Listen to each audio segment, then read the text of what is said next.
దారిలో పడిపోయిన పర్సు ఇబ్రహీంకి దొరికింది. వాడు ఓనర్కి అది వెనక్కి ఇవ్వలేదు.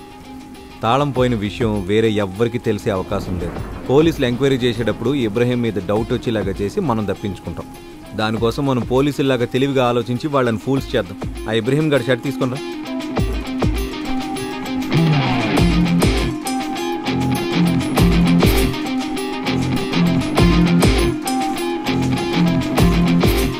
ఏం చేయబోతున్నావురా? సాధారణంగా పోలీసులు చిన్న చిన్న క్లూస్తోనే దొంగతనం కేసుని సాల్వ్ చేస్తుంటారు. ఆ క్లూస్ని మనమే ఇస్తాం. బీరువా తాళం పగలగొట్టకుండా దొంగతనం జరిగిన కేసు అని బ్రేకింగ్ న్యూస్లో వస్తుంది. పోలీసులకి తాళం పోయిన విషయం ఓనర్ చెప్పి ఆ కోణంలో గనక విచారిస్తే ఇబ్రహీం షర్ట్ కాలర్ బటన్ దారం అన్నీ కరెక్ట్గా మ్యాచ్ అవుతాయి. బంగారం ఎలా కొట్టేస్తావని ఆలోచిస్తున్నావా? అంటే కొట్టేయాలని డిసైడ్ అయిపోయావా? వద్దంటే తాళం ఇచ్చేసి రపో. సరే చెప్పు. సోమవారం ఆవిడ నగలన్నీ తీసుకెళ్ళి బ్యాంక్ లాకర్లో పెడతానంది కదా. ఒక్క నిమిషం. ఇబ్రహీంకి ఎలా తెలుసు బీరువాలో నగలున్నాయని? ఆలోచించాల్సిన క్వశ్చన్ అడిగి.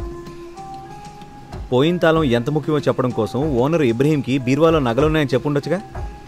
సరే అది వదిలే. నగల విషయం వాడికి ఎలా తెలుసో పోలీసులు ఎంక్వైరీ చేస్తారులే, మనకెందుకు.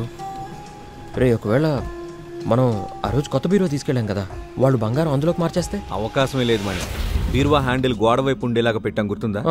సోమవారం ఎలాగో నగలన్నీ బ్యాంకులో పెట్టేయాలనుకుంటున్నారు కదా, ఒక్క రోజు కోసం ఆ బీరువాలోంచి ఈ బీరువాలోకి మార్చరు. అదంతా కరెక్టే. అసలు నగలు ఎప్పుడు కొట్టేయాలి? అక్క ఇంట్లో లేనప్పుడు. రోజు సాయంత్రం 5 నుంచి 6 మధ్య గుడికి వెళ్తుంది కదా, ఆ టైంలో. సరే, ఆ కళ్ళు లేని అమ్మాయి ఉంటే? బీరువా ఏమైనా పగలు కొడుతున్నావా? తాళంతోనే కదా తీస్తున్నాం. శివగారు ఎలాగూ మంచం మీద నుంచి కదలలేరు కదా, చూద్దాం. దొంగతనం చేశాక నగలెక్కడ దాయాలరా?